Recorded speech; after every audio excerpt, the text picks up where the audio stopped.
بسم الله الرحمن الرحيم. السلام عليكم ورحمة الله وبركاته. أهلا بكم في فيديو جديد. اللهم صل وسلم وبارك على نبينا محمد وآله وصحبه وسلم.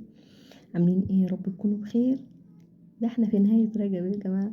صباح الخير، صباح الخير، صباح الخير للناس اللي لسه ما بدأتش. صباح الخير للناس اللي لسه ما بدأتش صلاة، لسه ما بقتش تنتظم في الصلاة. أنا بحذر نفسي وإياكم على فكرة يعني. طيب، 1 2 3. هو مين مش محتاج ربنا في حياته؟ هو مين مش محتاج ربنا في السراء قبل الضراء؟ هو مين مش محتاج ربنا في المرتب اللي مبقيش يكمل باقي الشهر؟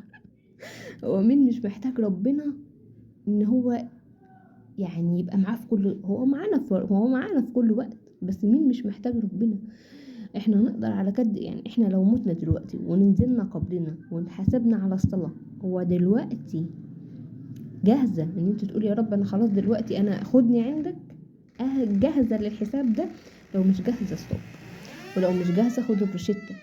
يلا تعالي معانا كده، حاولي ابدأي من دلوقتي، حاولي أدبي نفسك من دلوقتي. احنا خلاص في آخر رجب، لازم نبدأ صح، لازم نبدأ صلي. هنبدأ بصلاة الفجر إن شاء الله النهاردة على قد ما نقدر، ونصلي الشروق برضو على قد ما نقدر. طب ما تيجي نختم ختمة قبل رجب قبل شعبان، يعني في شعبان نختم ختمة قبل رمضان، اعتبريها استعداد لرمضان. هو مين مش عايز ربنا يحقق له أمنياته؟ هو مين فينا؟ ده احنا من غير ربنا نضيع والله العظيم.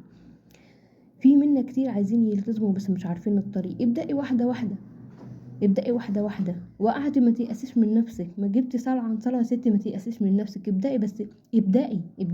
طول ما انت على طريق ربنا ما تخافيش. خافي بس ان انت تبقي بعيدة خالص. القلب يموت، القلب بيستقوى. لكن طول ما انت على طريق ربنا انا بقف وبس.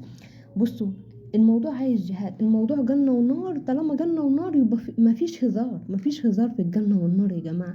هو احنا لما بنتلسع في المطبخ او يعني بنتعور في الشغل، او للرجالة يعني، او لو شغلهم من ناحية الحديد او من ناحية الحاجات دي، او ابرة شكتك، احنا قد دي.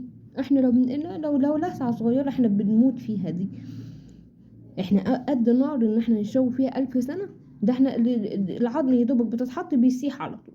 مش قد ده كله، مش قد ده كله. هو ايه اللي فيه يستحق الدنيا اللي احنا محتاجين نعيش في مع الاخرة من دلوقتي؟ نلاقي الدنيا زهزقت وبقت زي الفل. لا، ربنا مش هيستجيب، لا هيستجيب دعائك يا ستي. انا بعيدة، قربي. هو ربنا زي البني ادمين، لله المثل الاعلى. لو انت زعلانة منها هتعمل لك حكاية وقصة وموال ومش هتصالحك؟ لا، ده هو يقول يا رب، ترفع ايدك بقى. يستحي ان هو شوف كرم ربنا، شوف لطفه ان هو يمدها تاني خائبة. مين فينا مش عايز يسدد اللي عليه؟ مين فينا عايز يفرش كرب ربنا؟ ده ممكن بركعتين تنالي كل اللي انت عايزاه. ابدأوا، يلا ابدأوا خدوا قرار. ايه رأيكم في ان احنا نختم المصحف؟ يلا كده، محتاجة تفاعلاتكم، محتاجة ان الفيديو ده ينتشر، ونشجع بعض يا أمة محمد، نشجع بعض.